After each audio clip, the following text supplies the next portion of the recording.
Bismillahirrahmanirrahim. Assalamualaikum warahmatullahi wabarakatuh. Kembali lagi bersama Bang Ipul.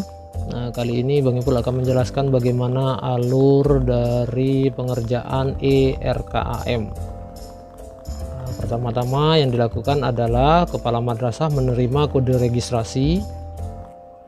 Kode registrasi ini dimasukkan melalui link yang telah disediakan. Kemudian setelah registrasi, di menu itu ada klik registrasi. Silahkan diisi, kemudian nanti pada season selanjutnya kita akan mencoba yang namanya registrasi.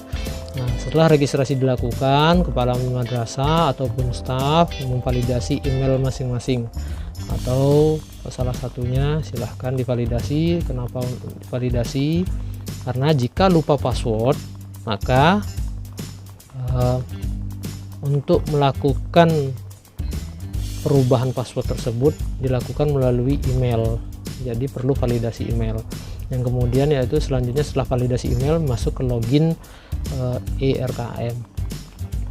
Setelah login, maka kepala madrasah maupun bendahara itu mengecek akunnya, kemudian mengisi data-data terkait akunnya itu sesuai dengan data real.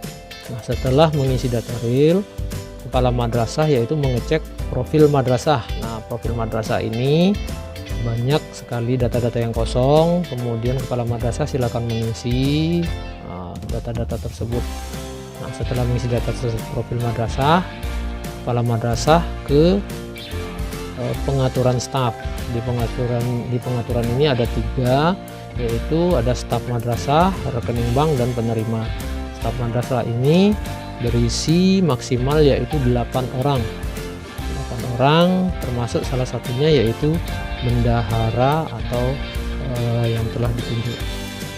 Nah, setelah itu bendahara mengisi format EDM yang telah ada. Nah, pada EDM ini madrasah hanya menginput yang pertama bukti fisik, kemudian mengisi ringkasan dan mengisi nilai yang ada 4 nilai, yaitu poin 1, 2, 3, dan 4. Nilai 4 adalah nilai yang tertinggi. Nah, setelah semua berkas-berkas itu diselesaikan, maka muncullah nilai-nilai yang kelihatan oleh kepala madrasah. Nah, setelah mengisi butuh persetujuan dari kepala madrasah, yaitu melalui validasi.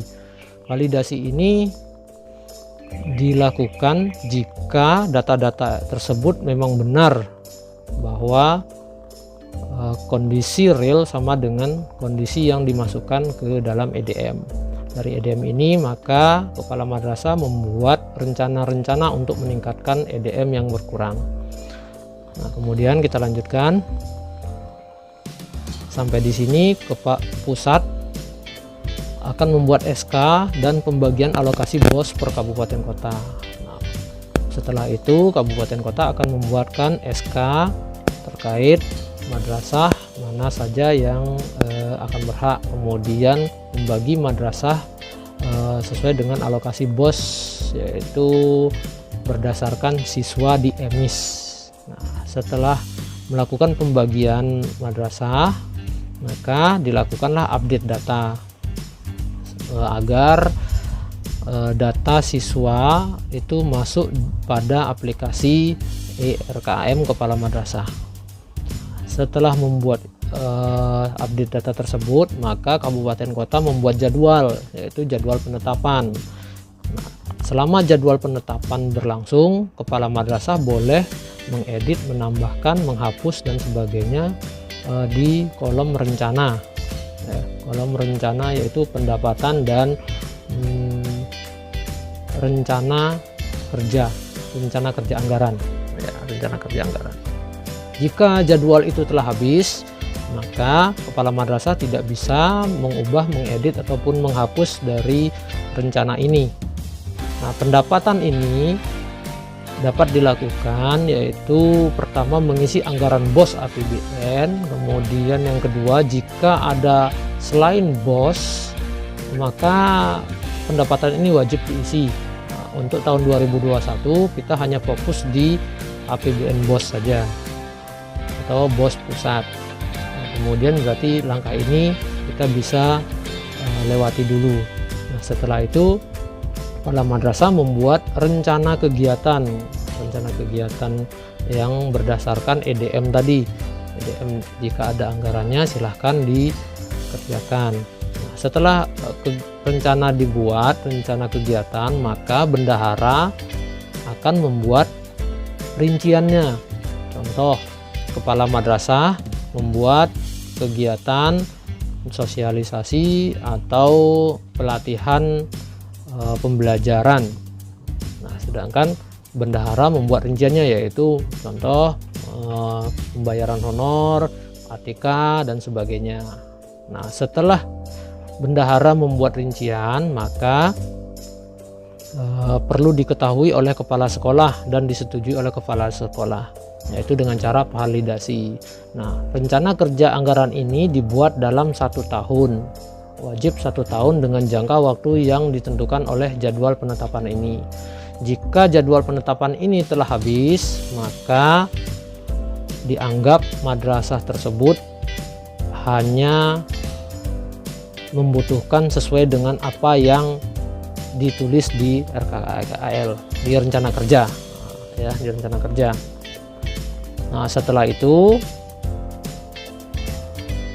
pusat atau kabupaten kota akan menginput realisasi pencairan BOS. Menurut informasi bahwa tahun 2021 BOS dicairkan melalui pusat, bukan di kabupaten lagi. Oleh sebab itu saya tulis 2 di sini. Kemudian setelah informasinya ada uang masuk di rekening bank, maka bendahara wajib mencatat di pendapatan. Nah, setelah mencatat di pendapatan, kepala sekolah wajib tahu, yaitu dengan cara memvalidasi. Setelah validasi, maka bendahara wajib menginput tanggal realisasi.